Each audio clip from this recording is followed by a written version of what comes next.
The impossible isn't impossible, it's just unfamiliar. In this video, Willow and I, she's right there, we are going to discuss how to make your biggest dreams the next logical step. We're going to talk about success stories, one including mine. We're in a different area, and Willow is scratching to get inside the closet. There she goes. Success. And we're also going to discuss how big dreams may seem like they're impossible, but once you train your body to adapt to that sensation, it becomes very normal. Let's get started. Okay, we are going to be reading from Neville Goddard. You know how much I love all of his success stories. I'll let you know what the book is right here and what chapter. First things first is that nothing is actually impossible.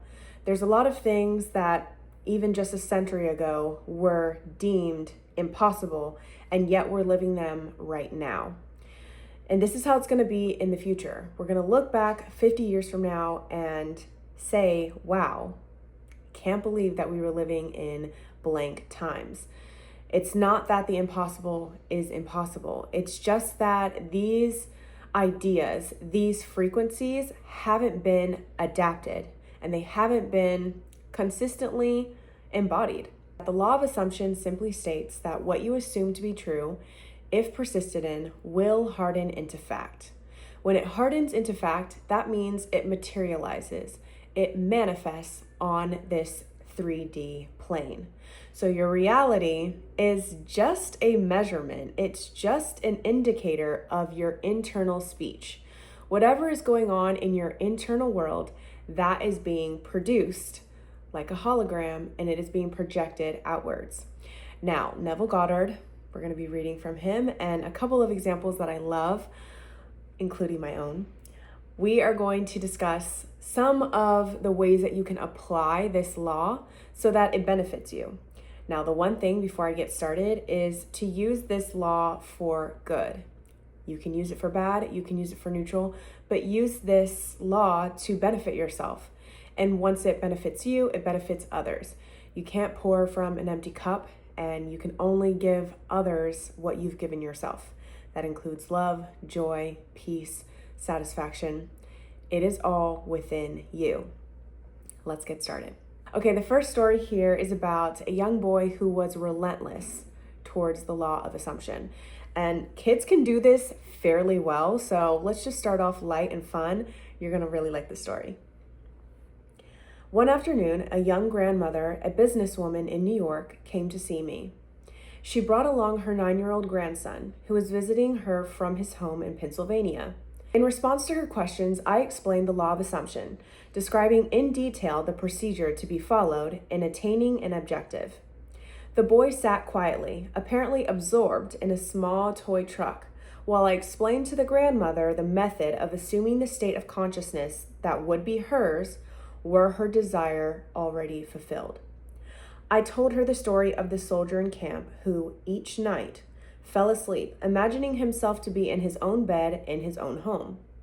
When the boy and his grandmother were leaving, he looked up at me with great excitement and said, "I know what I want, and now I know how to get it." Surprised, I asked him what it was he wanted. He told me he had his heart set on a puppy.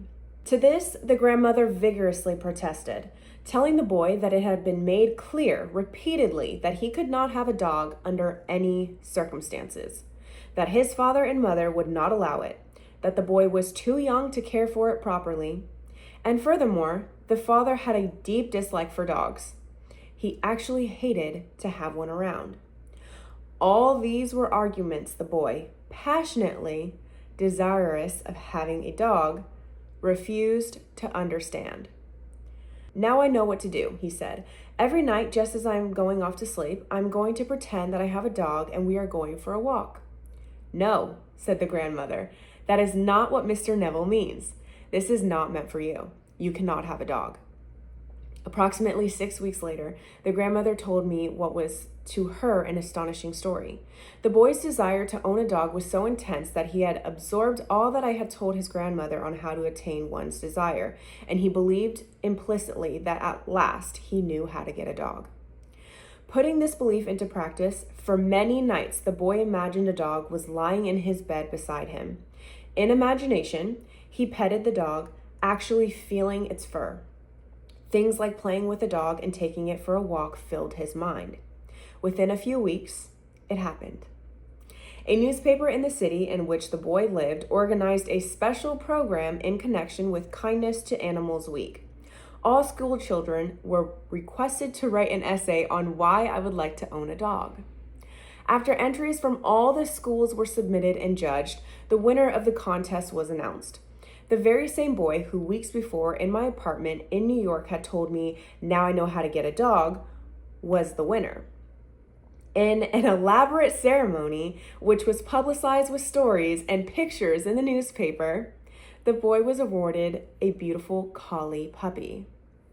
In relating this story, the grandmother told me that if the boy had been given the money with which to buy a dog, the parents would have refused to do so and would have used it to buy a bond for the boy or put it in the savings bank for him.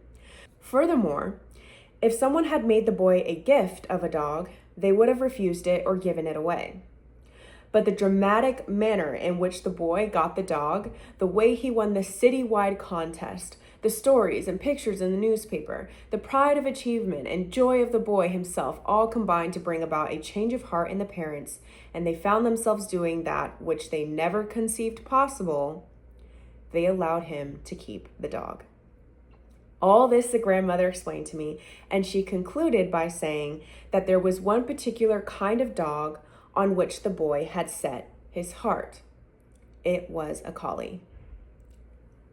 I love that story. It's amazing. Couple of takeaways from this is one being that he knew what he wanted and why he wanted it. There are so many ways to get what you want. There are. But it seemed like the universe, God, already knew exactly the right way, the right path, the path of least resistance to bring that little boy his collie. The entire universe rearranged itself. That is the second point. People, places, and things. The newspaper, the school essay. I mean, there were so many things that needed to be taken place. And for the boy to, in his imagination every night, to think of those things, that is simply too much to handle. So again, the only thing you have to really focus on is what you want and why you want it. And the easiest path, the path that is going to give you the most fun, the most joy, and the most satisfaction will be brought to you. This is another thing. It always helps me to read an example like this because there are a lot of conditions that people will place on us. It seemed like the parents definitely did not want a dog. It seemed like the people around this little boy were telling him that it was a terrible idea. But the boy knew what he wanted, and he declared that he knew what to do. Once he heard Neville talking to his grandma and telling him the entire procedure, he said, "Okay, great, I'm just going to do that." And he kept with the faith. He suspended his disbelief until it completely materialized. This next one is going to be about wealth and jobs. You're really going to like this. In the fall of 1950, an executive of one of New York's prominent banks discussed with me a serious problem with which he was confronted. He told me that the outlook for his personal progress and advancement was very dim. Having reached middle age and feeling that a marked improvement in position and income was justified, he had talked it out with his superiors. They frankly told him that any major improvement was impossible and intimated that if he was dissatisfied, he could seek another job. This, of course, only increased his uneasiness. In our talk, he explained that he had no great desire for really big money, but that he had to have a substantial income in order to maintain his home comfortably and to provide for the education of his children in good preparatory schools and colleges. This he found impossible on his present income. The refusal of the bank to assure him of any advancement in the near future resulted in a feeling of discontent and an intense desire to secure a better position with considerably more money. He confided in me that the kind of job he would like better than anything in the world was one in which he managed the investment funds of a large institution such as a foundation or great university. In explaining the law of assumption, I stated that his present situation was only a manifestation of his concept of himself, and declared that if he wanted to change the circumstances in which he found himself, he could do so by changing his concept of himself. In order to bring about this change of consciousness and thereby a change in his situation, I asked him to follow this procedure every night just before he fell asleep. In imagination, he was to feel he was retiring at the end of one of the most important and successful days of his life. He was to imagine that he had actually closed a deal that very day to join the kind of organization he yearned to be with and in exactly the capacity he wanted. I suggested to him that if he succeeded in completely filling his mind with this feeling, he would experience a definite sense of relief. In this mood, his uneasiness and discontent would be a thing of the past. He would feel the contentment that comes with the fulfillment of desire. I wound up by assuring him that if he did this faithfully, he would inevitably get the kind of position he wanted. This was the first week of December. Night after night, without exception, he followed this procedure. Early in February, a director of one of the wealthiest foundations in the world asked this executive if he would be interested in joining the foundation in an executive capacity handling investments. After some brief discussion, he accepted. Today, at a substantially higher income and with the assurance of steady progress, this man is in a position far exceeding all that he had hoped for. The impossible is possible. The feeling of relief that this man had and that he went into every single night, he embodied this sense of relief and felt himself to be experiencing that day over and over and over again. This allowed him to chemically adapt to the experience before it happened. And this is all that Neville is trying to get you to do. In the law of assumption, which simply, again, we're going to state it, that what you assume to be true, if persisted in, will harden into fact. If you assume that something is true without needing the evidence, you are training your body chemically, emotionally. Even if it's neutral, you are training your body and adapting it to experience the event before it manifests in the 3D reality.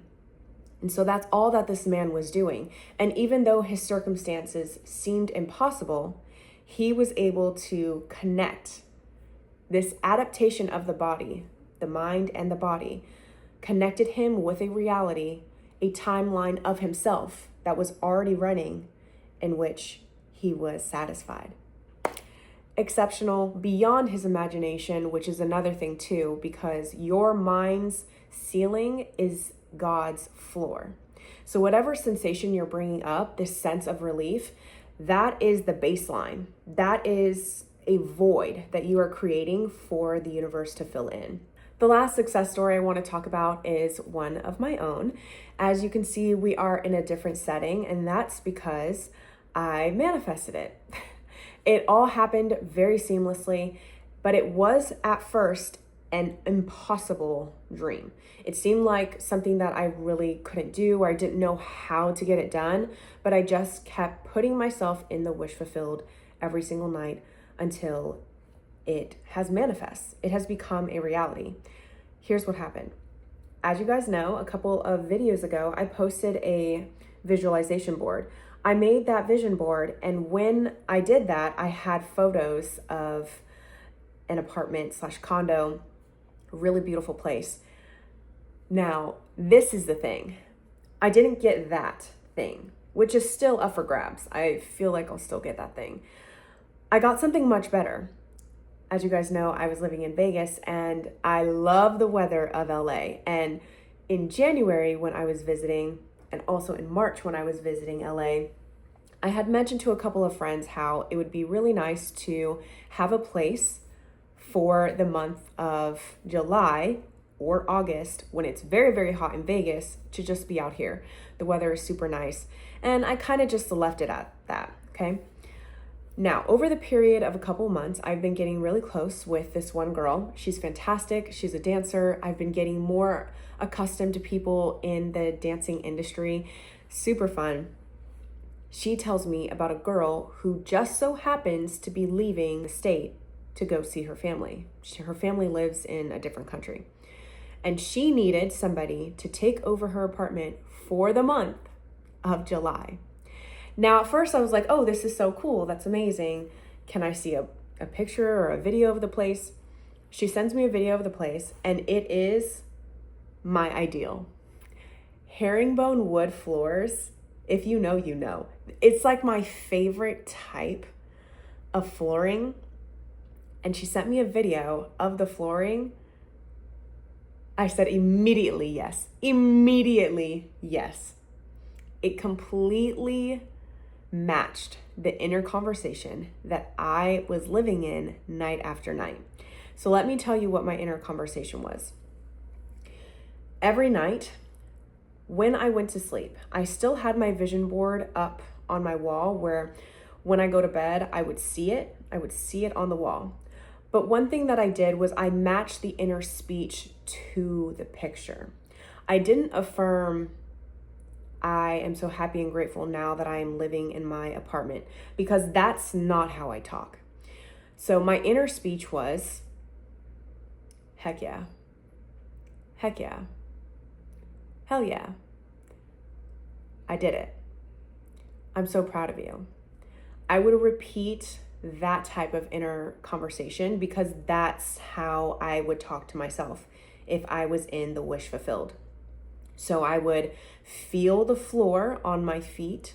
I would feel the cool air conditioning, and I would feel that sensation of, I did it. I'm proud of you. This is good. This is so good. And you don't have to make it one phrase. It could be a trail of thought. The trail of thought all runs on the same frequency. So night after night, I was putting myself in the scene of that apartment and thinking to myself, I'm so proud of you. I did it. I would hear somebody else say, oh my gosh, congratulations. I would just have fun with it. I would play around with it. And sure enough, a circumstance, an opportunity was brought to me that felt so clear. It felt like, hell yes. And that's when I said, okay, let's do it. Now, it could be different for you. It could feel, you could have a different phrase. You could be saying something completely different, but you want to hone in on clarity, on satisfaction, ease, and fun. Fun is a big one. This entire process has been really fun. Even Willow, who's now in the closet, it was really, really tough for her in the past to do car rides. She gets really, really car sick. But this time I had a little drug for her. I drugged her food, and she was amazing in the car. She did perfectly fine. The vet gave me this little dosage for her that would keep her calm and calm her anxiety, so she didn't go through a bad experience at all, which was so nice. Anyway, I'll be here for the rest of the month, and I'm so excited. Another thing that I wanted to express in all of these examples that I've given is that there are going to be people who don't agree with you and that think your ideas are stupid or that they're nonsensical or that they're impossible. That's fine. It's fine for that to be.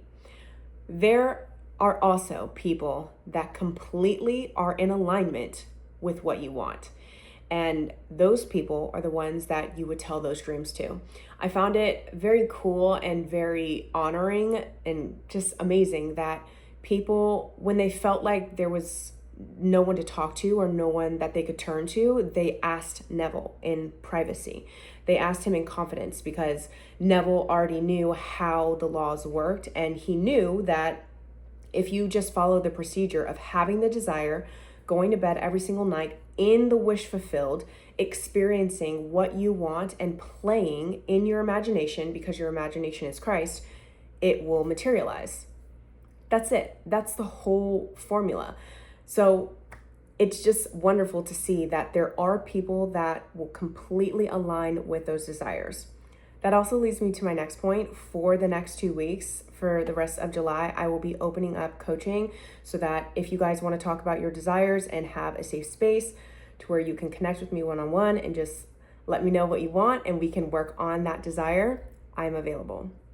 So yeah, that's all I've got. Thank you so much for watching. I hope that these stories inspired you just as much as they have inspired me, and I will see you in the next one.